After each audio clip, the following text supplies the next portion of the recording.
and welcome to the 82nd episode of Redeeming the Time. I am your host, Jacob Buzz is my dad, my co-host, Keith Eric Wells, and we are back in the States, so I hope you enjoyed... Back in the saddle again.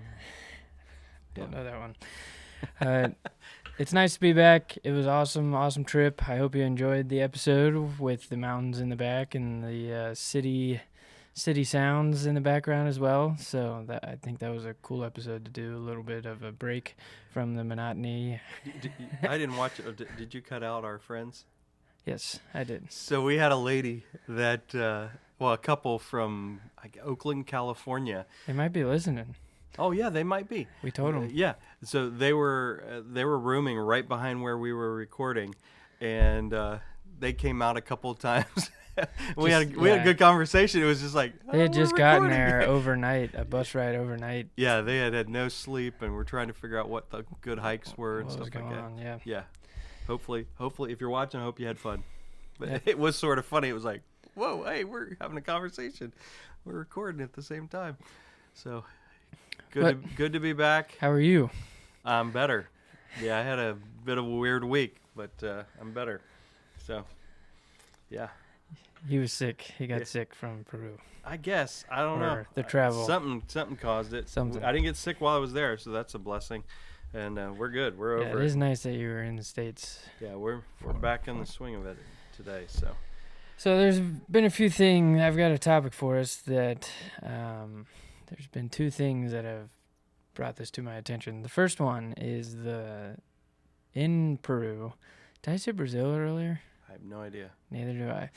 If I did, I meant Peru. All right. But they had these tops, and they were big. And that was a deadly toy. Yeah, it was metal, so you can do it on concrete. You can do it anywhere, and you wrap the string around, and they were calling them something else, not tops. Yeah, I mean it was as big as the can. It was as big as a can, and that needle was like that long, at least an inch and a half long, just solid metal to a point. Yeah. Not like a super sharp point. You could hurt somebody with it.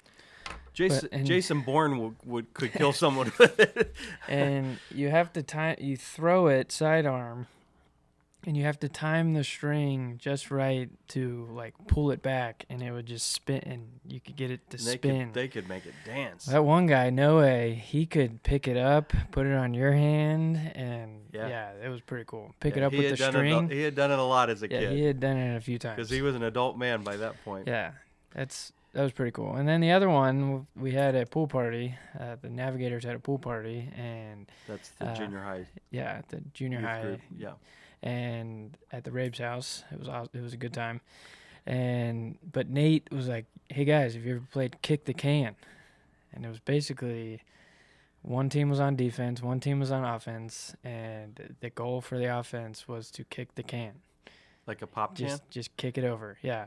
And there was an area where the defense could tag them, and they'd have to go back, and they had 5 minutes. And if you held them off for 5 minutes, then the defense wins. But if they were able to kick the can over before 5 minutes or before, then the offense won. It's basically capture the flag with a little bit of twist. But that sounds like I don't have anything to do. So we just made up something. So that's what I want to talk about. So that's what I want to talk about. That's what like you did with your buddies when they're, what do you want to do today? Yeah. What are some of those games that you remember playing with your buddies, youth group? Just you have one thing, and you just make up a game. I don't think we made this. We definitely didn't make this up, but I'll go first. Ghost in the Graveyard. Oh, yeah, you definitely didn't make that up. Yeah, we definitely didn't make it up, but that was the thing. Like, we don't have anything. We have a big group of people. What are we supposed to do? All right, there's a ghost in the graveyard, and you're in. It was at my buddy's house, the Rovers, and they had a perfect yard for it because you couldn't see anything. And that neighbor behind them had to hate you guys. Yeah, they didn't like us, but we went into the garage and we faced the other way, and there was one guy that went out for like a minute, and then we said ghost or whatever we said, and we ran, and like he could be right outside the door, or he could be way out, and you would have to like creep out, and you don't want to be the guy that gets tugged, because then you're it. Yeah. Oh man, the fear. It's so stupid. You would just be like creeping out there, like, where is he? There was a bush. There was a set of bushes on the right. There was always cars on the left. There's this big old hill on the left. It was so much fun. What they used, we played that when I was in the youth group, or just older, and I was actually helping with the youth. We would stay the night at either Brother Wally's house or Bill Hayes' house. And when it was at Wally's, he used to live off of the same road you're on, but up toward what is that, Pool? Yeah. Sure. And we would go down to the Coleraine Park at night and play that. You tried doing that today, the cops would have you in jail. That'd be so much fun, though. That's a good park. You're running through the park, yeah. Oh, yeah. I mean, there's playground equipment everywhere you're tripping over, because there's no lights. There's a bench. Yeah, exactly. That's so dumb. Yeah. So, is there any game like that? I don't know. We would randomly just make up stuff where you get points if you do this, or points if you do that. Throw a ball. Yeah. We would play when I was in 7th or 8th. No, it'd be like 9th or 10th grade. Laser tag just became popular. And they had these hats with the sensor, and then one for your chest, and you had a gun, and you could do it outside. Yeah, that's cool. Yeah, and well, my house in Indiana, where we lived, the backyard sloped down, and there was a bottom patio, and then it went back up on the other. Well, there was a massive sycamore tree there, and this branch that was about this level. I knew it was there. Nobody else knew it was there. You go flying down that hill, you take somebody out, you turn around and shoot them, or it was all part of the plan. You baited them. Exactly. Or you'd go down into the woods behind the house, and you would, you're trying to you're not allowed to cover it with your hand, but sometimes you'd hug a tree. Yeah. You're not allowed to do that, man. Yeah. That all of the random rules. Yeah. If it feels like cheating, it is cheating. Yeah, it's cheating. Yeah. So that was fun. We got into airsoft really big. Yeah, you did. Big fourth through like 8th grade, we got into airsoft, and a couple of our buddies had some good woods. We had a hole in our siding because of your airsoft gun. There's one year we thought it would be fun to do a haunted trail in the back of the Roberts house. And I got a paintball gun, Riddle's paintball gun, my buddy Riddle. And for some reason, it was the first group that went through. For some reason, all of the CO2 wanted to come out right away. And so I pulled the trigger once, and it all came out. It was supposed to be like me controlling it. But the first group, it didn't. I didn't shoot any. There was no paintballs, but it was just CO2. And so I pulled the trigger, and it was like, like all the CO2 came out at one time. So we scared that one group really bad, but nobody else. Like I didn't have anything else, so I was like, boo. The rest of the time, because the paintball gun was my thing. Like that was and I couldn't. Yeah. So the first group, they were scared, but nobody else was. Like, who's the corny dude in the mask? Oh, that's fun. I don't know. That's part of the fun. I never put a name on any game we played. No. I mean, we would. You just make them up as you went along. So I don't know if you had any that were fun growing up. You have a ball, you have a can, you have something random. Yeah, you just make something up. That's exactly right. But then at least our friends would argue about the rules. That were no. It's not a real game. There were no rules. Yeah, that was fun. All right. Well, if you had a cool game, maybe put in the comments. Let us know what. I want to get one of those tops. I want to figure that out. Yeah, those were pretty cool. Me. We gave them all away to kids. We gave them to the boys, and we gave the girls. They had some sort of jewelry and other things that we gave them that they liked. Yeah, so that was pretty cool. Yep. All right, we are back in talking about David becoming king. He's almost there. We're in 2 Samuel chapter 2. He becomes some type of king. Yeah, he does become partly king, mostly king. This is after he deals with Saul and Jonathan's death, getting told about that. And now it tells us in chapter 2, and it came to pass after this that David inquired of the Lord, saying, Shall I go up into any of the cities of Judah? And the Lord said unto him, Go up. And David said, Whither shall I go? And he said, Unto Hebron. So he goes up to Hebron, and he brings his family with him. He brings the men that were with him and their households, and they settle in Hebron. And it tells us there in verse 4, And the men of Judah came there and anointed David king over Israel? No, over the house of Judah. So just over this split portion of the country, one of the larger of the tribes, but the southern part. And they told David saying that the men of Jabesh Gilead were they that buried Saul. So that was easy to say. So David now we start to see David do very political, kingly type things. He does that in chapter 1, where he's like, you thought this was not a big deal to kill the king, even though he told you to, when he claims to have killed Saul, which I don't believe he did. And now here's the men that went and got King Saul's his body, and showed kindness to him by burying him, and so David shows kindness to them as well. Yeah. At the same time, he wants them to acknowledge him. Yeah, there's another. Yeah. Hey, they've made me king. You want to acknowledge this too? And then so Abner starts to step in. So go ahead. So Abner, I keep saying I want to do a study on Abner. I haven't, but that's a good study. I did a Bible study for the men for Camp Chautauqua one year on Abner. What part of it? Like, what were the? Is there an Abner in your life? I was a little. My view on Abner has changed a bit since then, but the next chapter really shows us something about Abner, and how he's only there at the high points. No, I see him as a guy. He's a little complicated, really. I'd be interested to hear your views on him as well. He looks like he's always trying to just stay in power, but at the same time, you could take it as he's doing what's best for the country. This next thing we see is he takes the son of Saul. The other sons are dead for the most part, at least the older ones, and he takes Ish-Bosheth and makes him king. Does he know Ish-Bosheth's an idiot? I don't know. He finds out Ish-Bosheth is an idiot later on.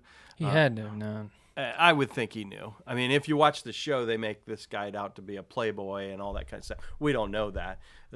But, there's some things that lend that he's not as competent as his brothers, that's for sure. But they're dead. So is he doing this so the family can keep power? Because he's Saul's right-hand man, uncle, and his general. So he's in this prime spot.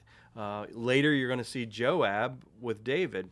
Joab's always trying to stay in power. Is it that he's just loyal to the king and to the country? Could be. Because as we, later, the next chapter, Abner's going to try to do some things to combine the country, but also it looks like to keep some power for himself. That's human nature, I believe. So, it's interesting because Joab does the same thing, but Joab does it by just brute force, and Abner kind of does it behind the. Abner's smoother. He knows how to grease the skids a little better. Yeah, I would agree. We'll see those two butt heads next chapter. Interesting thing is both of these men are related to the king. Yeah, because Abner is the uncle and Joab is the cousin. Yeah. So there's Joab's even, and we talked about this last year. Joab's the real interesting study because here's a guy that David knows is somewhat of a loose cannon, but he knows he's incredibly loyal to him. And yet he makes comments, but he never removes him from power during the majority of his life. So yeah. So we're sort of off subject a little bit. So it sets up that David. I don't think we're off subject. David was just anointed king over the tribe of Judah, and then now Abner just made it so Ish-Bosheth is the king over the rest of the kingdom. Yeah, basically. So you have this dual kingship. Do you think they know? Abner knows? Oh yeah. Yeah. Oh yeah. I think everything's known here because that's why it basically starts a civil war. Yeah.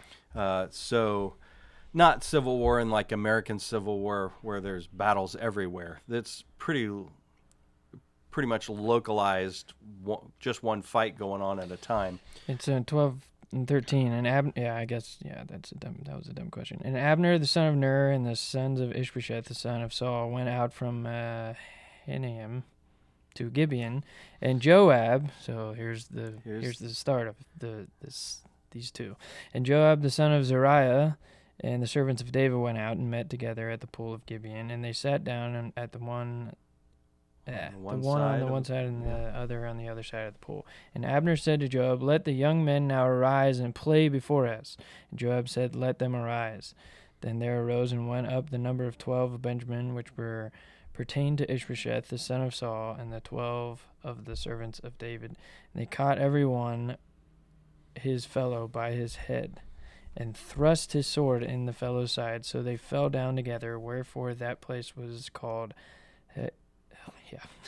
Field of Swords is basically the Field of Swords. Yeah, basically what that means. And there was a very sore battle that day, and Abner was beaten and the men of Israel before the servants of David. Yeah, so here we set up something that's going to just be unfortunate for Abner, or maybe anointed. I don't know. But so Joab has two brothers. We talked about them before. Asahel is the youngest. Apparently, he is just lightning fast. It says light as a wild roe, which is like a deer. And so Abner's defeated, and the men of Abner start to flee. And the battle's still going on.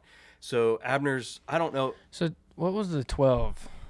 What was the 12 that they were talking about? So it looks like they were around this pool, and they're like, you pick 12 and I'll pick 12, and they fight each other, and they just Gladiator style. I don't. That's sort of the way I get it, and it sounds like they just. I just watched Gladiator on the plane, so. Oh, you've never seen that before, yeah? Yeah, so that's immediately where I go. Are you not entertained? And yeah, so that don't let kids watch that movie. That's a movie that's a TV show. You know, if it's on TV, any spot that comes on, I will watch the rest of that movie. It is so entertaining. Yeah. So. It's not what I was expecting. Oh, really? I thought it was like Maximus, like he stays good the entire time. I thought there was a character arc there. Oh, no. He was like the top, and then he got beaten down to like. Yeah, low, it's more. But he kept his honor and stuff. Yeah. I didn't realize that. No, it's top notch. Anyway, Gladiator style, and then it's. I think it was that. Yeah, and it sounds like they just, they both stabbed each other and killed, and so all 24 of them, 12 both sides died, which was useless. I mean, they're sitting there watching it like it's sport, and so the battle goes on, and the three brothers, they're going after Abner. Specifically, Asahel is going after Abner. Abner's an old man by now. He's the uncle of King Saul, so he's older than Saul. So he's probably. I mean, Ish-Bosheth is 40, so. Yeah, so he's probably in his. Maybe he's the youngest brother of Saul's dad. Who knows? He's maybe close to the same age. Could have been in the 60s. I don't know. He's an old man though, but he's still a warrior. And Abner's like, "Hey kid, don't stop following me. Go pick on one of these young guys around you. What am I going to tell your brother? And he's this young buck, and he's like, oh yeah, I'm going to kill the general. And sure enough, Abner turns around and just puts spear right through him. I mean, it comes out the back of him. Yeah. And so now starts this Joab wanting to kill Abner. Battle royale. He killed my little brother. I mean, this is TV stuff. Yeah. Joab and Abishai. Yeah. So that's verse 24. Yeah, they're pursuing him after that. And then in verse 25, and the children of Benjamin gathered themselves together after Abner and became one troop. I like that term. One troop. Yeah. Cool. It's one group. But because they're gone. The rest of them are gone. Yeah. But he has the high ground. Yep. And he basically, tells, he does the Obi-Wan, tells Anakin, I have the high ground. And Joab listens, though. If you don't understand that reference, don't worry. You don't know Star Wars. And Joab says, as God liveth, unless thou had spoken, surely then in the morning the people had gone up, everyone from following his brother. So Joab finally says, all right, we're done here. And they go back. And the key here is God is blessing David, continuing to bless David. It's obvious if you're watching, God has ordained David. We know that. He anointed him back now 15, 20 years ago. And it says this, let me get the servants of David had smitten of Benjamin, Abner's men, 360 men. So 360 men have died. But if you look at the verse above, David only lost 19. And Azazel, so 20. Yeah. So 20 to 360. Yeah, that's a pretty big whooping there. And they take Azazel back and they bury him. So this is the chapter we really start to see now the turn. And we're going to just take this till David becomes full king, and then we'll move on to something else. This next chapter is really interesting because this is where we start to see things turn around. Ish-Bosheth is not mentioned much longer after this. So, yeah. Anything from this you want to? The time frame is always. I never realized that. I think it was at the beginning. Yeah. So yeah, Ish-Bosheth's only king for 2 years. It tells us. But David was king over Judah. At 7 years and 6 months. Yeah. So, again, we read this as it was like bang bang, but it was. Yeah, this was years. This was political. This didn't just happen. Oh, I don't like Abner. I'm gonna go. No, this was Ish-Bosheth was a king. This is for water leaking through the dam, and eventually it finally broke, and they wanted to. Yeah, exactly. They wanted to fight each other. From that, I guess our patience. If God has called us to something, God has led us into things. We can see that. We have to trust God in the long term. It is nothing happens overnight. We learn, we practice, we put things into place, and I've watched many men's ministries where God blesses them. It's obvious is with him, but they don't have this astronomical growth, or if that's even the thing that happens, but it tends to build upon until a person's ready.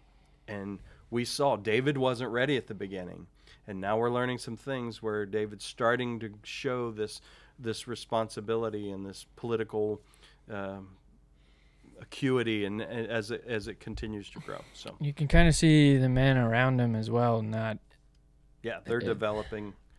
They're developing as well, but also like Saul was just thrown into it without this pruning process that David went into, and you see him, Ish-Bosheth, obviously he was not ready to lead, and you see all these other people go in different ways and fall in different ways, but the crux of it is David learned to follow the Lord. All the other guys didn't, and you see that he wasn't at the beginning, and so he was the anointed. He was the man after God's own heart, and it was through this process, not and the other guys did not do that.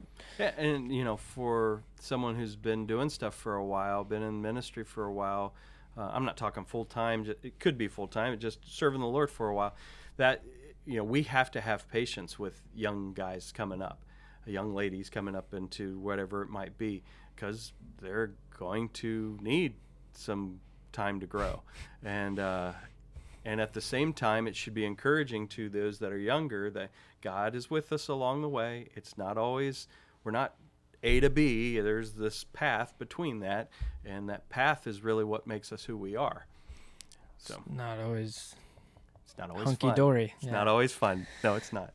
All right, so I wanted to talk about the mission trip a little bit more. Last week, we kind of teased... Not like details of it. No, not the details, but... we're not gonna. We already did that last week, and mission trip. We've talked about why the church does missions, why we are mission focused, why we support however many missionaries, and why we go on mission trips as a church. Just had a deacons meeting, voted to bring on a new guy too. Awesome. So talk about that in church. So we've gone over that, and we kind of talked about. I talked about the being present, and that was what the Lord was speaking. And I think you were talking about the not being complacent. I think that's what you. Mm-hmm. And so that was just one thing. God doesn't just speak to you in one way. A lot of times in mission trips, there's a lot of times a main one, but I kind of want to take a step back from that and not talk about why the church should and why we do focus on missions, but go personal and talk about why you and I, why do I keep going on mission trips? Why do you keep on going? And there's a part of it where it is just we're told to, and that's what our church does, and that's just how we're wired. But there's also things that are just for you and just for me, and why there's just a tick that keeps us going and back to different areas. So how many times have you been to Brazil? 7 times. Okay, I think I've been twice. But did you go with the youth? No. When Brent went? I was a year old. Yeah. So, but I mean, what are you at? 20 mission trips? I have no idea. Yeah, and I think this was my 8th or 9th or something like that, and I'm 26. Yeah. And so there's a personal reason why we keep going, and it's not just because that's what our church does. And so I kind of want to unpack that a little bit. Okay. The first one is in individuals. So when we go to mission trips, Bill always starts off with the charge. Mm-hmm. And he says, fall in love with one person. And so fall in love with one individual down there and just pour in. Do for one what you wish you could do for all. Yeah. And so the first one, I was 16 years old and went down to Belize with the family one, not the teen one. That was 2 years prior or something like that. And there was a guy named Kevin. I think I've talked about him a little bit, but he was 14, 15, and we just hit it off. He could speak English. We played soccer. He destroyed us, and we connected, and that was the first time I did that. That was the first person from a different country that I connected with, and that was, I can see his face right now. I don't know what he looks like now. He doesn't know what I look like. I had hair at that point. So, but that changed my life. Legitimately changed my life. Then in Brazil, the other one that sticks out is Lucas, and he was helping Jonathan. He was a younger guy, like 19, 20. The first time I met him, I was 17. Hit it off. I mean, he just had a birthday. I told him happy birthday over Instagram. Yeah, we talk. Yeah, we talk quite often. The thing with him is I got to see him twice. I've only seen Kevin once. I went, built the building with the men, was able to do that. And then I came back 2 or 3 years later and got to see Lucas again. That was super cool. And then I don't want to go through everyone, but the individuals and falling in love with and pouring into one individual every time, I yearn for that. I legitimately want to go and meet somebody from a different country and well, that's pour what you into like them. to do here too. I mean, I mean, with the teens, the logistical work is the headache, so that you can have the opportunity to actually minister to individuals. And some people are very good at the administrative side, and that's perfectly fine for them because they know they're helping move things forward. But others, I mean, if you got a pastor's heart, you want to pour your life into someone else and allow God to use you in their life.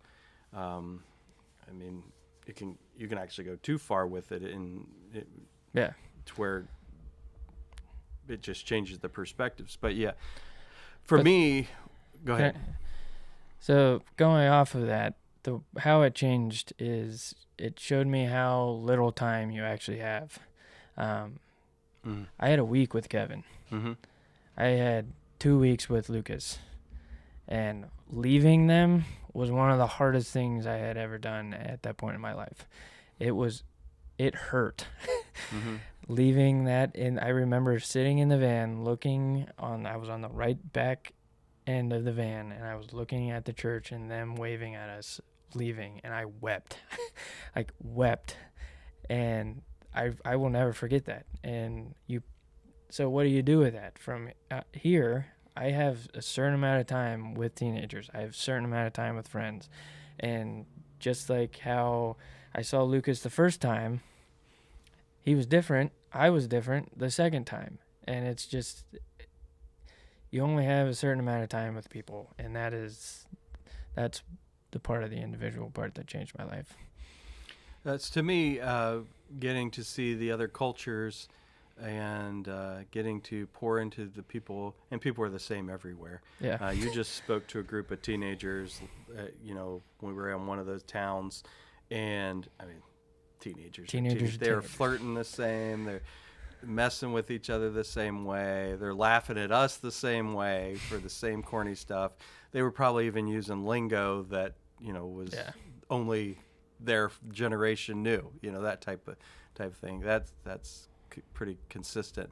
To me, seeing the world open up, that how we all have the same needs, and we all the same need for Christ. Some of us have higher standard of living than others, is one thing, but to see the need, it helps center and focus my thought and strip away all the nonsense. I don't know if I mentioned this last week, but I preached a sermon. Did I mention this last time? That meant something to those people? No, but did I mention? So I preached pretty much the same sermon here at Friendship Baptist at one point, but as I was looking to preach to this group of people that didn't know my language, I didn't know their language, and I wanted to make sure that they got the essence of it. I mean, you talk about a good pruning process for what's important in your sermon and what's not important in your sermon. Think about, how am I going to preach this to a group of people that don't know my language, and I've got a limited amount of time to get this across. I mean, first off, I went through and I had already cut stuff, but I am on the fly with my notes. Nope. My brain, you're just like, nope. This is it. And as I was thinking, I was like, I need to do this every sermon. Get rid of some of the junk that I add in, that I think might give it a little more pizzazz or something. I don't know. And just get to the essence, the core of what really needs to be said. And that's sort of the mentality also, is like, do we need this kind of ministry? Do we need, America's, our churches are filled with programs and ministries and all this kind of stuff. And, do we need all of that? And this helps recenter my focus when I go on trips like that. It's not about, it's not always for me doing that, but it just happens. It's just part of one of the things that comes from it, and it gives you a heart for evangelism, like you lose sometimes. Why is it that you can go into a group of people and share the gospel with them and give them tracts and hand out Bibles, and then you come back to America and it's like, I can't do this. That or where do I find the time to do this? We had a visitation this morning, and today I started off with the deacons meeting, and every hour I've had something. I've been to Harrison and back already. We I've got to go to Brookville later today. So this day is just boom, boom, boom, boom, boom, and within that we had visitation that Josiah set up. If I had to set it up, I don't even know if I would have had time to get it in there. We got to make priorities. This is, and what are we doing? What is the purpose? Exactly. And I've put myself there for 2 weeks. That's my priority. You can't. You're not doing anything else. Yeah. Yeah. What am I doing while I'm here? In my life at church, when as a pastor, and doesn't matter what role as a church member, I'm supposed to be sharing the Lord. In all types of ways, passing out tracts, being just the neighbor that I need to be, all those types of things. So I'm rambling, but I think you get the point. So another thing this year, so last year I was just becoming youth pastor. Mm-hmm. It was like that 2 weeks where there was no youth pastor here, at least. Oh yeah, you guys were both gone. Both of us were in Peru. The nebulous. Who will return? Yeah. But this year I've kind of just watch leaders more than ever. Like, how do they do this? How do they do that? And the logistical part of everything, I never thought about that. Never paid attention to it because I didn't have to. Sure. I guess. And now, so I watch Ade a lot. And I got to speak to him for about 20 minutes and just see where his head's at while he's leading a 2-week trip of people that he knows now, but he doesn't know that well. It's not his core. But I also watched him lead his group too, as much as I could, because they do a lot of stuff after we go to bed. And I don't know what he's saying to him. Sure. too, because he could be speaking to him in 2 different languages, and I don't even know which one it is. But the way he led them, they knew where to be, what their role was, when to do their role, and it on our end it ran super smooth. Yeah, I mean that's been a team for quite a while. But how do you get to that point? Well, he made sure Yay has his role. Yeah, he might be watching. Yeah. Yay's in charge of all their communication. He does a sharp job. Good guy. Like, his boys know exactly what to do. The cooks know exactly what to do. Nancy, his whole crew knows what to do. And on our end, it's like we just show up. We had to do some build the tents this time, but whatever. But they had the tents there. The truck was there on time, way before us. But he also was leading us at the same time. And so there's some parallels there with the youth ministry. Oh, sure. And I'm leading the teens, but also our team. And I just learned some stuff about that. And it was pretty cool. It was really cool to see him do it, because I love Ade. He's so calm. He appears calm. There was a few times he was like, "Yeah, we're going this way," and I know he did not know where he was going, but sometimes he walks so far ahead of everybody, so nobody's asking, where are we going? We had to turn around once. Yeah. But it was just we would never have known, he's anytime you can glean from another leader in another country or just another atmosphere and see how having that group from New Hampshire, we had there was a bunch Jason of and Justin and Jeremy. We had so many J's. Yeah. Jason, Justin, Jeremy. I'm missing one. It was like every time I went to say John. Yeah, John. Every time I went to say something, I'm like, Yeah. But Jeremy was he's the executive pastor of this church. They have, 5 satellites, something like that. Going on 5. Yeah, and just to get to pick his brain on multiple services and when that kind of stuff has to happen, and you know those types of things from a guy who's been doing it for years. That's always good. So. But the other part about that, before we go on to because we're probably boring people with like logistical stuff that they don't have to deal with in life.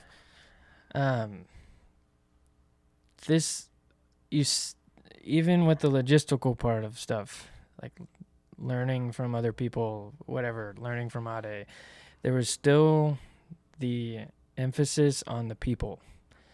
Like, he had everything ready, and even when logistics went awry, because there was a few times where it just didn't work out and we just had to be flexible, and we've talked about that. Yeah. But his focus was always getting the Bibles to the people. Okay, what do we take from that to United States and Friendship Baptist Church? Logistics will figure itself out.